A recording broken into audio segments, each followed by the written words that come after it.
ஜெபம். எங்களை நேசிக்கிற நல்ல தகப்பனே, உம்முடைய பரிசுத்த நாமத்திற்கு நன்றி அப்பா. கடந்த நாட்கள், மாதங்கள் பாதுகாத்து வந்த என் தேவாதி தேவனுக்கு நன்றி செலுத்துகிறேன். இந்த நாட்களிலும் உம்மை பற்றி தியானிக்க எனக்கு கொடுத்த தருணத்திற்காக நன்றி ஏசப்பா. துன்பப்பட்டவனின் வெட்கத்தோடே திரும்ப விடாதீரும். சிறுமையும் எளிமையும் ஆனவன் உமது நாமத்தை துதிக்கும்படி செய்யும். கர்த்தாவே, டிவியில் பேசுகிற என்னை மறைத்து நீங்க பேசுங்க. எல்லா துதி கன மகிமை உமக்கே செலுத்துகிறேன் இயேசுவின் நாமத்தினால். ஆமேன், ஆமேன். கர்த்தர் நல்லவர், அவர் கிருபை என்றும் உள்ளது. கர்த்தருடைய நாமம் மாத்திரம் மகிமைப்படுவதாக. ஜெடிகே டிவி அனைவருக்கும் என் அன்பின் ஸ்தோத்திரங்கள். வெற்றி கொடி பிடித்திடுவோம், நாம் வீரநடை நடந்திடுவோம். வெற்றி கொடி பிடித்திடுவோம், நாம் வீரநடை நடந்திடுவோம். வெள்ளம் போல சாத்தான் வந்தாலும் ஆபிதாமி கொடி பிடிப்பார். வெள்ளம் போல சாத்தான் வந்தாலும் ஆபிதாமி கொடி பிடிப்பார். அஞ்சாதே என் மகனே, நீ அஞ்சாதே என் மகளே. அஞ்சாதே என் மகனே, நீ அஞ்சாதே என் மகளே. வெற்றி கொடி பிடித்திடுவோம், நாம் வீரநடை நடந்திடுவோம். ஆயிரந்தான் துன்பம் வந்தாலும் அணுகாது அணுகாது. ஆவியின் பட்டயம் உண்டு, நாம் அலகையை வென்றிடுவோம். ஆவியின் பட்டயம் உண்டு, நாம் அலகையை வென்றிடுவோம். வெற்றி கொடி பிடித்திடுவோம், நாம் வீரநடை நடந்திடுவோம். கடனாலும் மேடானாலும் கர்த்தருக்கு பின்னடப்போம். கலப்பையில் கை வைத்திட்டோ, நாம் திரும்பியே பார்க்க மாட்டோம். கலப்பையில் கை வைத்திட்டோ, நாம் திரும்பியே பார்க்க மாட்டோம். வெற்றி கொடி பிடித்திடுவோம், நாம் வீரநடை நடந்திடுவோம். கோலியாத்தை முறியடிப்போம், இயேசுவின் நாமத்தினால். கோலியாத்தை முறியடிப்போம், இயேசுவின் நாமத்தினால். விசுவாச கேடயத்தால் பிசாசை வென்றிடுவோம். நாம் விசுவாச கேடயத்தால் பிசாசை வென்றிடுவோம். வெற்றி கொடி பிடித்திடுவோம், நாம் வீரநடை நடந்திடுவோம். வெற்றி கொடி பிடித்திடுவோம், நாம் வீரநடை நடந்திடுவோம். கர்த்தருடைய நாமம் மாத்திரம் மகிமைப்படுவதாக. கர்த்தர் நல்லவர், அவருடைய நாமத்தை கீர்த்தனம் பண்ணுங்கள், அது இன்பமானது. சங்கீதம் 135 அதிகாரம் 3 பாடுகளும் வேதனைகளும் இழப்புகளும் தவிப்புகளும் நிறைந்த உலகிலே கர்த்தரின் வார்த்தைகளையே நமக்கு ஆறுதலாயும் சமாதானத்தையும் வெளிச்சத்தையும் கொண்டு வருகிறது. நல்ல சுகத்துடனும் சமாதானத்துடனும் வாழ கர்த்தர் தாமே நம் அனைவருக்கும் கிருபை தருவாராக. நாம் இன்று பார்க்க போகிற செய்தி நமது ஜீவன். கர்த்தருடைய பரிசுத்த நாமத்திற்கு ஸ்தோத்திரம் உண்டாவதாக. கர்த்தாவே சொல்லும் அடியேன் கேட்கிறேன். மனதின் பாரங்களை மற்றவர்களிடம் சொல்லி ஆறுதல் தேடி அலையும் மனிதர்கள் நடுவில் நாம் நமது மனதின் பாரங்களையும் கவலைகளையும் கர்த்தரிடம் சொல்வதற்கு பெயர்தான் ஜெபமாகும். கேளுங்கள் கொடுக்கப்படும், தட்டுங்கள் திறக்கப்படும், தேடுங்கள் கண்டடைவீர்கள் என்ற நமது ஆண்டவரின் வார்த்தையின் மீது நம்பிக்கை வைத்து நமது தேவைகளை அவர் சந்திக்கும்படி ஜெபிப்பதற்குத்தான் ஜெபம் ஆகும். பரலோக கதவை தட்டினால் திறப்பேன் என்ற பரிசுத்த தேவனின் வார்த்தையின் மீது நம்பிக்கை வைத்து விசுவாசத்துடன் அவரது இதய கதவை தட்டுவதுதான் ஜெபமாகும். தேடுங்கள் கண்டடைவீர்கள் என்ற நமது ஜெபம் இல்லாத வாழ்வு அது நமது ஆத்மாவின் சமாதானத்தையும் எதிர்காலத்தையும் கெடுத்து போடுகிறது. ஜெபமே நமது ஆத்மாவுக்கு கர்த்தரிடம் இருந்து பல நன்மைகளை பெற்று தருகிறது. ஜெபம் சரீரத்திற்கும் ஆத்மாவுக்கும் நன்மைகளையும் நமது ஆவிக்கு அமைதியையும் ஆரோக்கியத்தை கொண்டு வருகிறது. தனிப்பட்ட ஜெபம் தேவனின் உள்ளத்தை கவர்ந்து இழுக்கிறது. குடும்ப ஜெபம் தேவனின் மனதை மகிழ்ச்சி ஆக்குகிறது. சபையோடு இணைந்து நாம் ஜெபம் பண்ணும் ஜெபம் தேவ பிரசன்னத்தை அளவில்லாமல் நம் மத்தியில் இறங்கச் செய்கிறது. தேவ சமூகத்தில் ஜெபத்தில் நேரத்தை செலவிடுவோம். பல தேவ மனிதர்கள் கர்த்தரால் வல்லமையாக பயன்படுத்தப்படுகிறார்கள். ஜெபத்திலே சிறந்த ஜெபம் பாவ அறிக்கை ஜெபம். நமது மனதில் தோன்றுகிற கெட்ட எண்ணங்களையும் தீய சிந்தைகளையும் கர்த்தர் அகற்றி நல்ல சிந்தனைகளையும் அருளும்படி ஜெபிப்பவர்களை பரிசுத்தமாக வாழ விரும்புவார்கள். பரிசுத்தவான்களின் ஜெபம் பரலோகத்தில் போய் சேருகிறது. அங்கிருந்து அநேக நன்மைகளையும் ஆசீர்வாதங்களையும் பெற்று தருகிறது. ஜெபம் செய்கிறவர்கள் பாவ சோதனைகளை சுலபமாக வென்று கர்த்தருக்கு மகிமையான சாட்சிகளாக ஜீவிப்பார்கள். அதிகாலையில் எழுந்து கர்த்தரை மனதார துதித்து மகிழும் ஆத்துமாக்கள் தேவனுடைய கிருபையை அளவில்லாமல் பெற்று சத்துருக்களை எளிதாக வென்று கர்த்தருக்கு மகிமையை கொண்டு வருவார்கள். உபவாசத்துடன் பரிசுத்த வேதத்துடன் நேரத்தை செலவிடுவார்கள். எஸ்தர் போல பெரிய எழுப்புதலை கொண்டு வருவார்கள். நமது ஜெப வாழ்வு வீழ்ச்சி அடையும் போது நமது விசுவாச கண்கள் மங்கலாகுகின்றன. நமது ஜெப நேரம் குறையும் போது மனதில் கவலைகள் ஏற்படுகின்றன. இவர் நம்மளை விசாரிக்கிறவர் ஆனபடியால் நம் கவலைகளை எல்லாம் அவர் மேல் வைத்து விடுவோம். 1 பேதுரு 5:7 கர்த்தர் கூறும் ஆலோசனை. கர்த்தரிடம் மனதை திறந்து அங்கே உள்ள கவலைகளை அன்னாளைப் போல கொட்டி விட்டார்களே, தங்கள் மனதை பாதுகாக்கும் பரிசுத்தவான்கள் கவலைப்படாமல் விட்டுவிட்டு கர்த்தர் மீது பாரத்தை வைத்து விடுவோம். நமக்கு அவர் உதவி செய்வார். கர்த்தர் மேல் உன் பாரத்தை வைத்துவிடு, அவர் உன்னை ஆதரிப்பார். நீதிமானை ஒருபோதும் தள்ளாட ஒட்டார். சங்கீதம் 5:22. பிரச்சனைகள் உள்ளவர்கள் வித்தியாசமாக இருந்தாலும் மனிதர்களால் நமது பிரச்சனைகளை தீர்க்க முடியாவிட்டாலும் காற்றையும் கடலையும் அடக்கி கடல் மீது நடந்து வந்த தன் மீது நம்பிக்கை வைத்து தன்னை பின்பற்றி வந்த சீஷர்களை மரணத்தின் நின்று பாதுகாத்தார். நம்மையும் பாதுகாப்பார் என்பதை மறவாமல் இயேசு கிறிஸ்து நேற்றும் இன்றும் என்றும் மாறாதவர். எபிரேயர் 13:8. அவர் ஜெபிப்பவர்களை கைவிடுவதே இல்லை.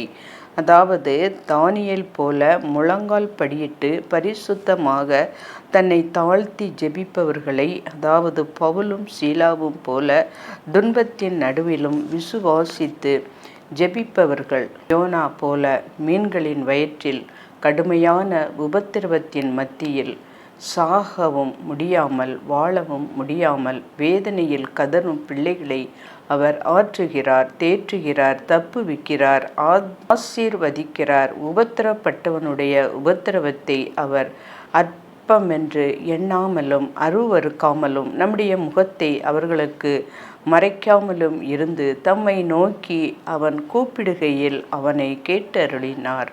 ஆண்டவரே, என்னையும் ஜெப ஆவியில் நிரப்பும் என்று நாம் கேட்கும் பொழுது பரிசுத்த ஆவியானவர் நம்மை நிரப்பும் போது நம் ஜெபங்கள் மிகுந்த வல்லமையுள்ளதாக மாறிவிடும். நம் ஜெபங்கள் நம் சரீர பலவீனங்களை மேற்கொண்டு நம்மை ஆவிக்குரிய பலசாலிகளாக மாற்றிவிடும். நான் உனக்கு போதித்து நீ நடக்க வேண்டிய வழியை உனக்கு காட்டுவேன். உன்மேல் என் கண்ணை வைத்து உனக்கு ஆலோசனை சொல்லுவேன். சங்கீதம் 32 8 நமது ஆண்டவர் ஏசாயா 9:6 ஒரு பெயர் கொடுக்கப்பட்டு உள்ளது. அதுதான் ஆலோசனை கர்த்தர். ஆலோசனை என்பது எல்லாவற்றிலும் யோசித்து முடிவெடுப்பது. நல்ல மனிதர்களிடம் இருந்து நல்ல ஆலோசனைகளையும் தீய மனிதர்களிடம் இருந்து தீய ஆலோசனைகளும் வருகிறது.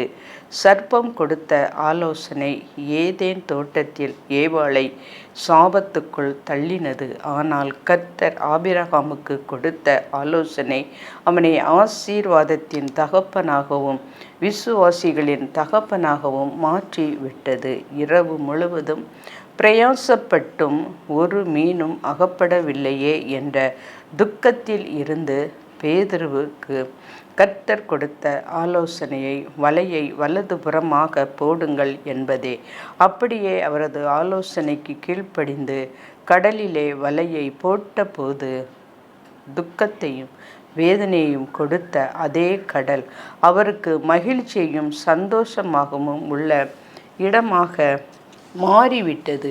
எந்த இடம் நம்மை வேதனைப்படுத்துகிறதோ அந்த இடத்திலே ஆசீர்வாதமாக மாற்றுவார். நமது தேவனாகிய கர்த்தர் மாராவின் கசந்த நீரை மதுரமாக கர்த்தர் மோசேக்கு ஒரு மரத்தை காண்பித்தார். மோசே தண்ணீரில் மரத்தை போட்ட பொழுது அப்படியே செய்தபோது கசப்பு மதுரமாக மாறிவிட்டது. நம் குடும்ப வாழ்வு கசந்து போனதோ, நம் குடும்ப ஜெபம் கசந்து போனதா, அதை மதுரமாக கர்த்தாவே எனக்கும் ஒரு ஆலோசனை தாரும் என்று நாம் ஜெபிக்கும் பொழுது கர்த்தர் நமக்கு ஞானத்தை தருவார். பெரிய காரியங்களையும் மிக மிக சுலபமாக செய்து விடுவார்கள். கானா ஓர் கல்யாண வீட்டிலே திராட்சரசம் குறைந்த போது ஆண்டவர் காலியான கற்சாடிகளிலும் தண்ணீரை நிரப்பும்படி ஆலோசனை கொடுத்தார். அப்படியே அதை நிரப்பினார்கள். அது தேவ மகிமையால் திராட்சை ரசமாக மாறினது. ஜனங்கள் பசியும் தாகமும் தீர்த்து பெத்சாயிதா வனாந்தரத்தில் 5000 புருஷர்கள் பசியினால் வாடின போது கர்த்தர் 5 அப்பங்களையும் 2 மீன்களையும் 5000 பேருக்கு உணவாக கொடுத்தார். கர்த்தரை நமக்கு ஆலோசகராக வைத்து கொள்ள வேண்டும். தாவீது ராஜா கர்த்தரிடத்தில் அவர் விசாரித்து கர்த்தர் சொல்லுகிறபடியே வாழ்ந்தபடியால் கர்த்தர் ஆடு மேய்த்த அவனை அரசனாக மாற்றினார்.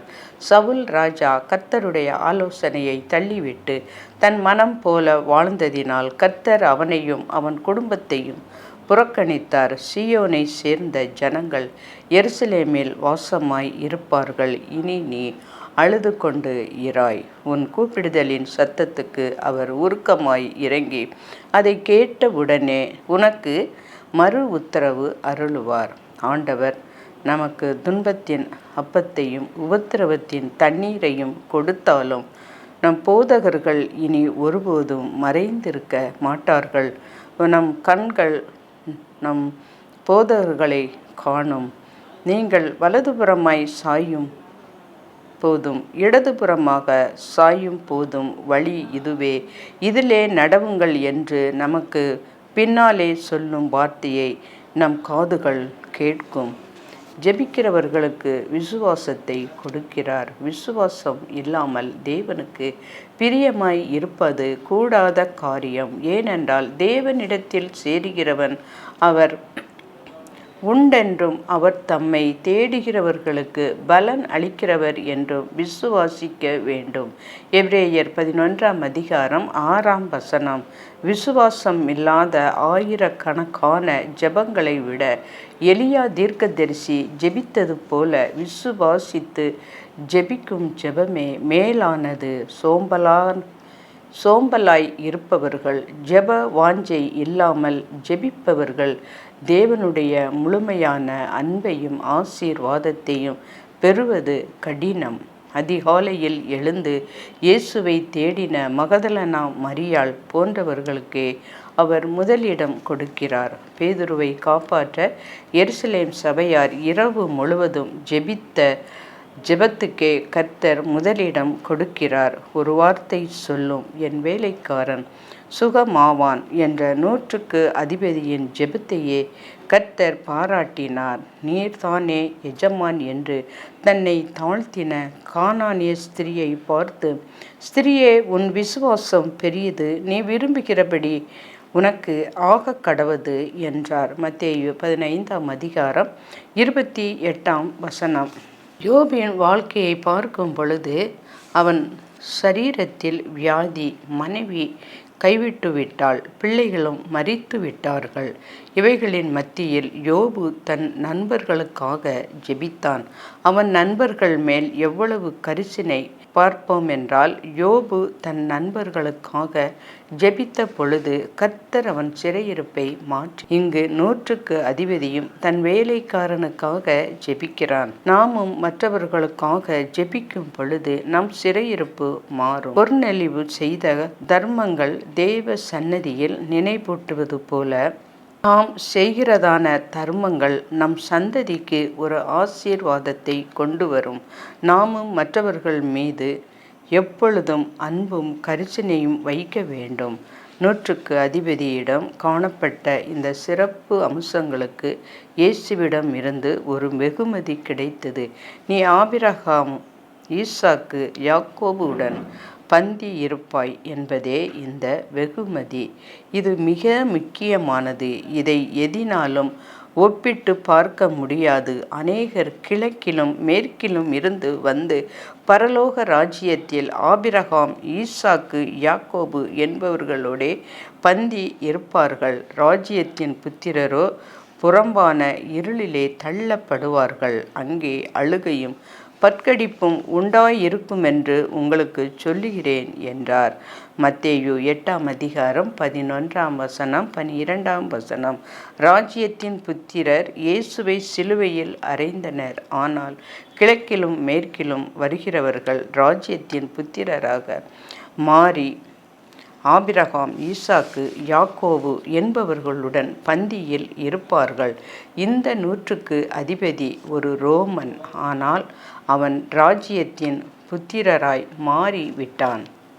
இயேசு இதை கேட்டு ஆச்சரியப்பட்டு தனக்கு பின் செல்கிறவர்களை நோக்கி, இஸ்ரவேலுக்குள்ளும் நான் இப்படிப்பட்ட விசுவாசத்தை காணவில்லை என்று மெய்யாகவே உங்களுக்கு சொல்லுகிறேன். இயேசு 100க்கு அதிபதியை நோக்கி, நீ போகலாம், நீ விசுவாசித்தபடியே உனக்கு ஆக கடவது என்றார். அந்த நாளிகையிலே அவன் வேலைக்காரன் சுஸ்தமானான். மத்தேயு 8ஆம் அதிகாரம் 13ஆம் வசனம். 100க்கு அதிபதி ஒரு வல்லமையான, ஒரு அற்புதமான குணமாக்கும் வார்த்தையை இயேசுவிடம் இருந்து பெற்றுக்கொண்டு அதை சுமர்ந்து கொண்டு வீட்டுக்கு சென்றான். அங்கே படுக்கையில் இருந்த வேலைக்காரன் சுகம் பெற்று எழுந்து மீண்டும் வேலை செய்து கொண்டு இருந்தான். அதை கண்ட 100க்கு அதிபதி, நீ எப்பொழுது சுகம் அடைந்தாய் என வேலைக்காரனிடம் கேட்கும் பொழுது அவன் சொன்ன நேரமும் இயேசு நீ போகலாம் என்று சொன்ன நேரமும் ஒன்று போல் இருந்தது. இயேசுவிடம் இருந்து நல்ல ஒரு பதிலை அவன் பெற்றுக்கொண்டான். இயேசுவின் ஒரு வார்த்தை இவ்வளவு பெரிய தாகத்தை ஏற்படுத்துமானால், இயேசுவே நமக்குள்ளும் இருக்கும் பொழுது இன்னும் எவ்வளவு பெரிய செயல்கள் நடக்கும். அன்பானவர்களே, நாமும் 100க்கு அதிபதியைப் போல இயேசுவின் இடத்தில் வந்து நம் பிரச்சனைகளை மிகுந்த தாழ்மையாய் அவர்கள் இடத்தில் சொல்லி விசுவாசத்தோடு காத்திருக்கும் பொழுது நிச்சயமாக நமக்கும் அவர் பதில் கொடுத்து அற்புதங்களை செய்வார். அவருடைய கற்பனைகளை நிறைவேற்றி ராஜ்யத்தின் புத்திரராய் மாறுவோம். இயேசுவிடம் இருந்து வரும் பதில் நம் வாழ்க்கையை மாற்றி செழிப்பாக்கும். கிறிஸ்துவையும் கிருபையையும் உயர்த்தும் போது அநேகர் ஆத்துமா ரட்சிப்பை கண்டடைவார்கள்.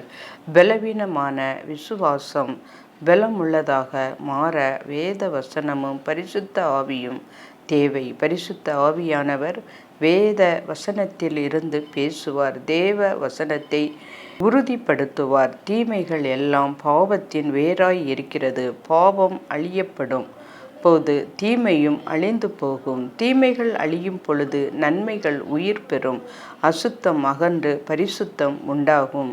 நன்மை என்பது தேவகுமாரனின் இரத்தத்தில் உள்ளது. தேவகுமாரனின் இரத்தத்தால் மீட்கப்பட்டவர்கள்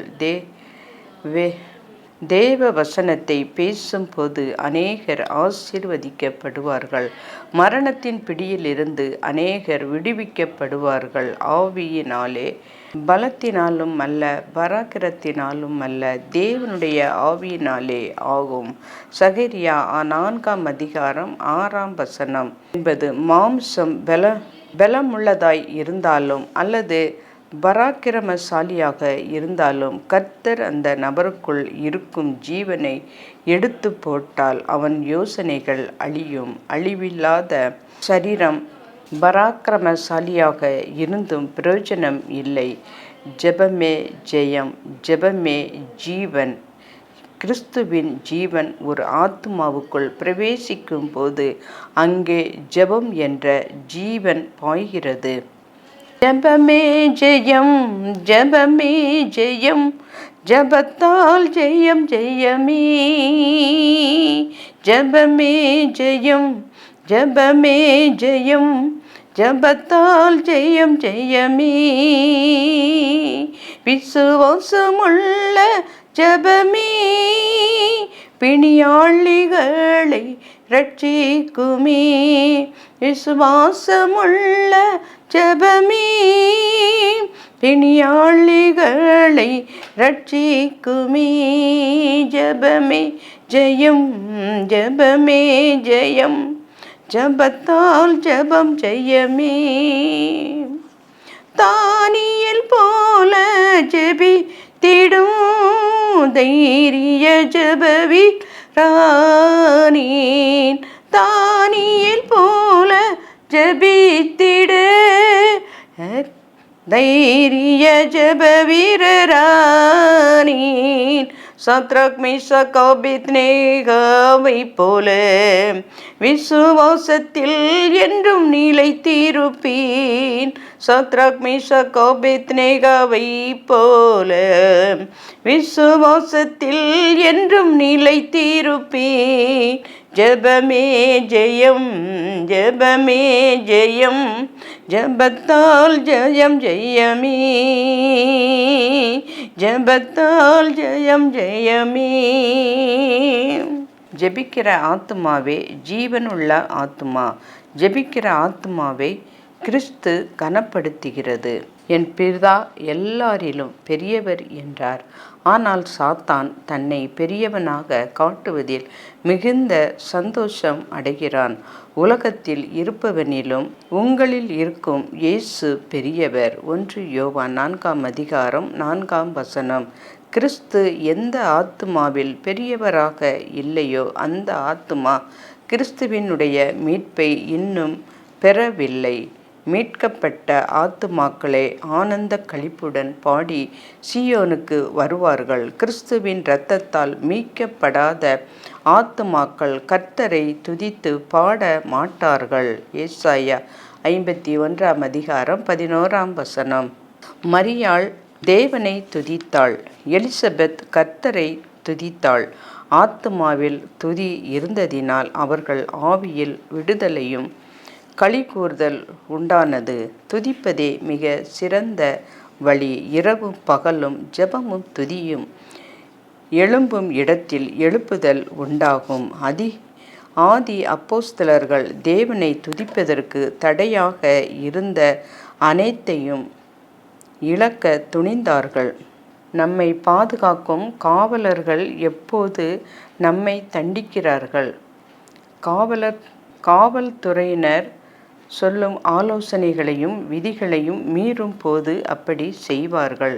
தாவீது பட்சப்பால் இடத்தில் விபச்சாரம் செய்தபோது கர்த்தர் அவனுக்கு சத்துருவாக மாறினார். அவன் தன் தவறை உணர்ந்து மனம் வருந்தி பாவ அறிக்கை செய்து கர்த்தரிடம் வந்து தன்னை தாழ்த்தின போது கர்த்தர் அவனை தன் இருதயத்திற்கு ஏற்றவனாக மாற்றிக்கொண்டார். எந்த ஆத்துமா பாவ உணர்வடையவில்லையோ அங்கே மனம் திரும்புதல் இல்லை. எங்கே மனம் திரும்புதல் இல்லையோ அங்கே பரிசுத்த ஆவியானவரின் செயல்பாடுகள் இல்லை. வெளிப்படுத்தின விசேஷத்தில் சபைகளை பார்த்து மனம் திரும்பு என்று ஆவியானவர் முழங்குகிறார். மனம் திரும்புங்கள், பரலோக ராஜ்யம் சமீபத்து இருக்கிறது என்ற கிறிஸ்துவும் பிரசங்கித்தார். மனம் திரும்பி ஞானஸ்தானம் எடுப்பவன் ரட்சிக்கப்படுவான் என்பதே கிறிஸ்துவின் வாக்குத்தத்தம். மார்க்கு 16:16 படி மனம் திரும்பாதவர்களுக்கு கிறிஸ்துவிடம் எந்த வாக்குத்தத்தமும் ஆசீர்வாதங்களும் இல்லை. கிறிஸ்து மனம் திரும்பிய கள்ளனுக்கே பரதேசியில் இடம் கொடுத்தார். பரியாசம் செய்த கள்ளனுக்கோ அவர் எந்த வாக்குத்தத்தமும் கொடுக்கவில்லை. மனம் திரும்பாத ஆத்துமாக்களின் முடிவு நரகமே. மனம் திரும்பி வருபவரோ பரிசுத்தத்தை விரும்புகிறார்கள்.